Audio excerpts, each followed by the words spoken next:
우리 열기관을 배웠습니다. 열기관은 열 에너지를 일을 하기 위한 역학적 에너지를 바꾸는 기관이었죠. 이제 카르노 기관을 공부하는데, 카르노 기관은 열기관의 일종입니다. 사실은 실제로 만드는 열기관이라기보다는 이론으로 이상적인 기관입니다. 그런데 열역학에서 굉장히 중요한 역할을 한 기관입니다. 카르노 기관에서 카르노는 사람 이름입니다. 자, 그러면 이것이 나오게 된 배경이 무엇인지 보겠습니다.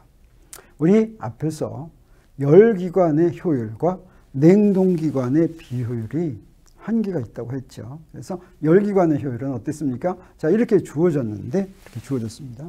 이게 효율이 아주 좋으면 1일 텐데 절대로 1이 되지 못한다. 1인 열기관은 만들 수 없다라고 하는 것을 알았죠. 그 다음에 여기 냉동기관의 비효율, 이게 여기서는 입실론이 0이면 제일 좋은 것이었는데, 자, 이렇게 주어지는데, 이 경우도, 자, 이런 경우에는 비효율이 0이 될 수가 있지만 그런 냉동기관을 절대 만들 수가 없다라고 하는 것입니다. 그러면 만들 수 있는 최대로 좋은 열기관은 어떻게 될까? 그것이 바로 카르노 기관입니다. 그래서 카르노 기관은 이론적으로 만들 수 있는 효율이 최대로 좋은 기관입니다. 이것은 동작물질을 무엇으로 쓰냐면 이상기체로 씁니다. 그래서 이상기체로 동작물질을 써서 그 다음에 특별한 순환 과정을 설계합니다. 이렇게 특별한 순환 과정을 이용해서 만든 이상적인 열기관을 카르노 기관이다라고 하는데, 카르노는 사람 이름입니다. 니콜라 카르노인데 프랑스에서 1796년에서 1832년까지 산 사람입니다. 1796년 하니까 앞에 말한 뉴커먼 기관이나 제임스 와트의 증기기관 나왔을 때보다 조금 다음이죠.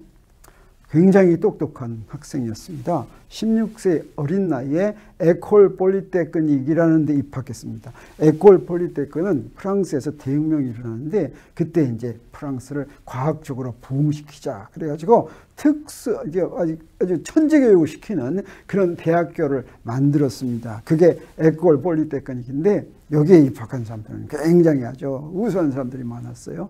그래서 우리 샤를 법칙 했죠. 코리올리는 코리올리 힘에서 굉장히 유명한 사람입니다. 자, 이런 사람들과 함께 그것도 아주 어린 나이에, 다른 사람들보다 훨씬 더 어린 나이에 입학했습니다. 당시에는 어떤 교수들이 있었냐면 앙페르, 게이 루삭, 푸아송, 이렇게 쟁쟁한 사람들이 이제 교수로 프랑스 사람들이 있었습니다. 여기에서 공부를 했습니다.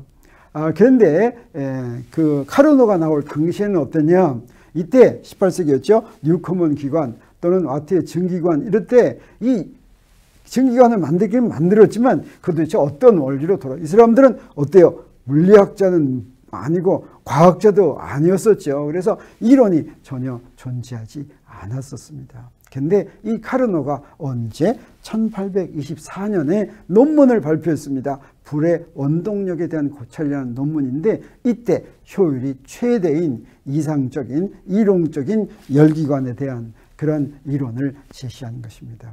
근데 이 카르노가 이 이론을 제시했을 때는 당시에는 별로 사람들이 관심을 갖지 않았습니다. 이 이론이 너무 앞선 것이었습니다. 그래서 생전에는 별로 관심을 끌지 못했는데, 나중에 열역학 제2법칙, 우리가 이제 앞으로 열역학 제2법칙 배우는 게 우리의 진짜 주제죠. 이 열역학 제2법칙을 이제 발전시킨 아주 기초를 닦은 사람들이 클라우지우스나 켈빈 이런 사람들이었는데, 이런 사람들이 제2법칙을 수립할 때, 그리고 열역학 제2법칙은 무엇으로 표현되냐면 엔트로피라고 하는 개념으로 수립이 되는데, 이때 바로 카르노 기관의 개념이 굉장히 크게 이용이 됐습니다. 그런데 안타깝게도 36세 콜레라에 걸려서 일찍 사망했습니다. 1996년에서 32년까지 뿐이 못 살았죠.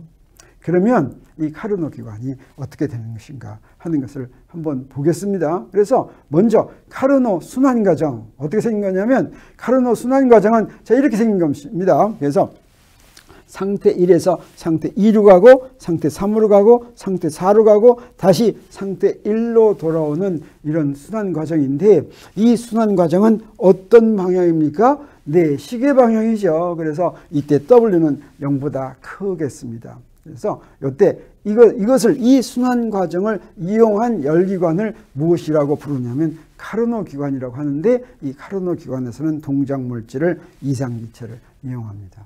그러면 각각의 연력학적 과정마다 식이 어떻게 되고 그 다음에 이 카르노 기관의 효율은 얼마여서 이것이 가장 크다고 하는지 하는 것을 보도록 하겠습니다. 자, 그러면 처음에 어떻게 하느냐? 그걸 이용하는데 우리 아까 조금 전에 앞에서 한 식을 이용할 게 있습니다. 어떤 식 이용하냐면 이상기체를 이제 동작물질로 이용한다 그랬죠. 그랬을 때 이상기체의 등원 과정에서는 한 일이 어떻게 표시됐습니까? 한 일이 nRT, 등원 과정의 t는 일정하죠. 그 다음에 로그하고서 VI분의 VF 이렇게 이용이 됐죠. 그래서 우리 한 일을 계산하는데 이걸 이제 이용하고 또 여기에 카르노 순환 과정에는 어떤 게 나오냐면 등원 과정과 단열 과정이 나옵니다. 그래서 이건 이상기체의 등원 과정에서 한 일인데 자, 등원 과정과 단열 과정에서 이용하는 식이 바로 뭐냐면 등원 과정에서는 자, 이게 이상기체의 상태 방정이 항상 이용이 되죠. 그때 등원이니까 뭐가 되겠습니까? 네, PV는 상태가 바뀌더라도 일정하다라고 하는 것이 이용이 되겠습니다. 이 등원 과정 이게 사실은 무엇입니까? 보일 법칙이네요. 네.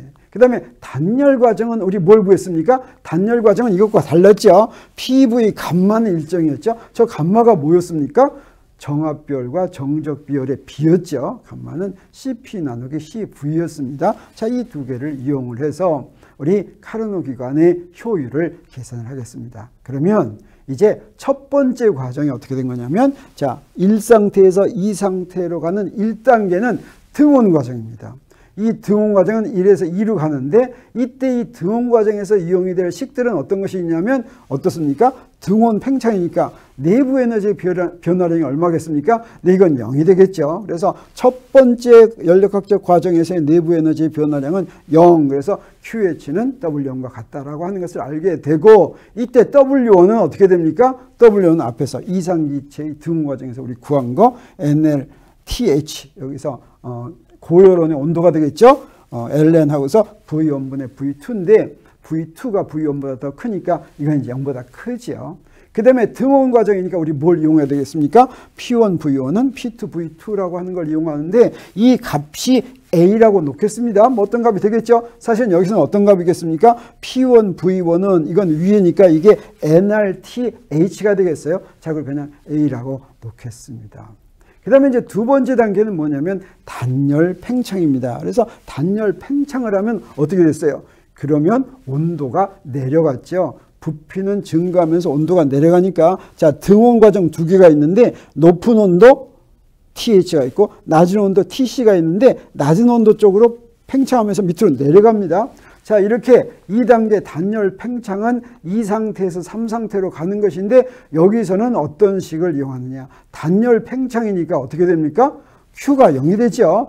그리고 에너지는 감소하게 되겠습니다. 그래서 델타 E2는 Q가 0이니까 마이너스 W2, W2는 0보다 크죠. 그래서 마이너스 W2니까 에너지가 감소해서 온도가 내려가는 것을 알 수 있고 여기서는 이제 우리 무엇을 이용합니까? 이상기체의 단열 팽창에서는 P2, V2 감마는 P3, V3 감마를 이용하죠. 자, 여기서 2하고 3에서 자, 이용하겠습니다. 그리고 세 번째 단계는 뭐냐면 등원 수축이 되겠습니다. 그래서 등원 수축, 세 번째는 등원 수축이어서 3상태에서 4상태로 갑니다. 그러면 아까 등원 팽창의 반대로 가는 거죠. 그래서 등원 수축이니까 내부 에너지 변화량은 0이니까 어떻게 됩니까? 델타 E3는 QC 빼기 W3인데 이거 0이 되고 그 다음에 W3는 이건 0보다 작은 거죠. 어떻게 계산합니까? 이상기체니까 nRTC ln V3분의 V4 이렇게 계산하면 되겠어요. 근데 V4가 V3보다 더 작으니까 이건 0보다 작겠습니다. 그리고 마지막으로 자, 등원 과정에서는 무엇을 이용합니까? P3, V3는 P4, V4를 이용할 수가 있겠죠. 이 값을 B라고 놓겠습니다. 이 B는 뭐하고 같습니까? NRTC하고 같습니다. 그냥 B라고 놓겠습니다. 그리고 마지막 4단계에서는 단열 수축을 합니다. 그래서 단열 수축은 어떻게 가는 거예요? 4상태에서 1상태로 가는 거죠. 단열 수축이니까 교환되는 열이 없습니다. 근데 수축하기 때문에 내부 에너지가 어떻게 됩니까? W4는 0보다 작은데 앞에 마이너스니까 어떻게 돼요? 내부 에너지가 증가합니다. 그래서 전체 내부 에너지의 변화는 0이 되겠죠. 그리고 이때 우리 이용할 수 있는 거 단열 수축이니까 역시 또 이거 이용하면 되겠죠. 그래서 P4V4 감마성은 P1V1 감마성 이걸 이용을 하겠습니다. 그래가지고 우리가 효율을 계산하는데 효율 계산하기 위해서 우리가 지금까지 쓴 식을 전부 다 정리하면 이렇게 됩니다. 네, 앞에서 내부 에너지는 이렇게 됐고 그 다음에 그때 우리 PV에 대해서 쓴 식은 이렇게 됐고 그 다음에 한 일은 등원 팽창에서 한 일은 W1은 이렇게 되고 등원 수축에서 한 일은 이렇게 됐죠. 자, 그러면 이때 효율을 계산하기 전에 또 하나 미리 계산해 놓을 게 있습니다. 이 식에서부터 우리 뭘 알 수가 있냐면 하나 이렇게 했어요. PV, P2V2 감마성인데 PV를 하나 빼냈어요. PV를 하나 빼내면 어떻게 됩니까? 감마 마이너스 1승이 되죠. P3V3도 하나 빼냈어요. 그래서 V3 감마 마이너스 1승이 됐습니다. 여기서 우리 뭘 이용하냐면 P2V2는 뭐와 같습니까? P2V2는 A와 같으네요. 그 다음에 P3V3는 뭐와 같습니까? B와 같죠. 자, 그걸 여기다 집어넣겠습니다. 그러면 A 나누기 B는 V2분의 V3 감마 마이너스 1승이다라고 하는 걸 알 수가 있어요. 그리고 또 몇 식을 이용하냐면 네, 이거 4식을 이용하겠습니다. 4식. 그래서 아까 똑같이 한 번 더 반복합니다. 이렇게 여기서 P4, V4를 뽑아내고 여기서 P1, V1을 뽑아내면 요건 B고 요건 A죠. 그래서 여기서도 역시 A 나누기 B는 V1분의 V4 캄마 마이너스 1성 이걸 알 수가 있어요. 그래서 이 두 개를 딱 비교하니까 뭘 알 수 있습니까? 자, B분의 A는 다 같으니까 여기서부터 V2분의 V3는 V1분의 V4라는 걸 알 수가 있죠. 자, 여기서부터 우리 뭘 계산할 수가 있냐면 V1 나누기 V2는 V4 나누기 V3네요. 이건 다시 어떻게 쓸 수가 있습니까? 요 앞에 거를 거꾸로 하면 V1분의 V2 마이너스 1승이라는 걸 알 수가 있죠. 네, 일부러 이렇게 해봤어요. 왜 그러냐면 자, 요거 두 개를 비교하기 위해서 그렇습니다. 그러면 이제 우리 뭘 계산할 수가 있습니까? 효율, 카르노 기관의 효율을 계산할 수가 있습니다. 어떻게 생겼냐? 자, 이걸 이용을 해서 네, 카르노 기관의 효율을 계산하겠습니다. 카르노 기관의 효율은 QH분의 QH 더하기 QC죠. 근데 이건 뭐가 되겠습니까? 1 더하기 QH분의 QC가 되는데 QH는 W1과 같으니까 이것과 같고 QC는 W3와 같으니까 요거 여기에 대입하겠습니다. 그래서 이걸 딱 대입해서 요걸 여기다 대입해서 할 것 같으면 앞에 있는 NR은 같으니까 없어지고 여기 TH분의 TC하고 여기 V3분의 V4 이런 것들이 나옵니다. 근데 우리 또 뭘 이용합니까? 네, 이걸 이용하겠어요. V3분의 V4 대신에 이걸 딱 집어넣습니다. 그럼 어떻게 돼요? 이렇게 돼 있죠.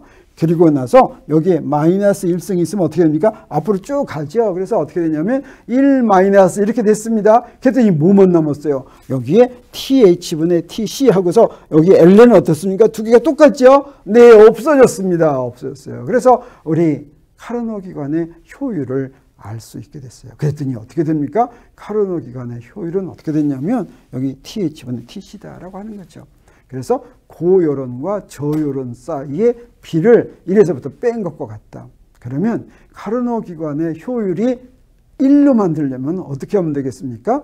여기 TC가 0도, 어떤 0도? 절대 0도인 그런 기관이면 그러면 이거 카르노 기관의 효율이 이제 1이 될 수 있다는 건 알지만 자, 그거는 가능하지가 않다고 하는 것을 우리 알았습니다. 네, 그래서 우리 카르노 기관 이론적으로 만들 수 있는 가장 좋은 효율의 열기관이 카르노 기관인데 그러면 실제 기체에서는 어떠냐? 실제 열기관에서는 어떠냐? 그러면 저온과 고열온과 저열온의 온도가 이렇게 된다고 하더라도 효율이 이거보다 더 나쁘다라고 하는 것을 우리 알 수가 있겠습니다. 그래서 정리할 것 같으면 이렇습니다. 카르노의 순환 과정은 어떻게 됐습니까? 자, 이렇게 생겼는데 1단계는 뭐였어요? 등원 팽창, 2단계는 단열 팽창, 3단계는 등원 수축, 4단계는 단열 수축 이렇게 됐죠.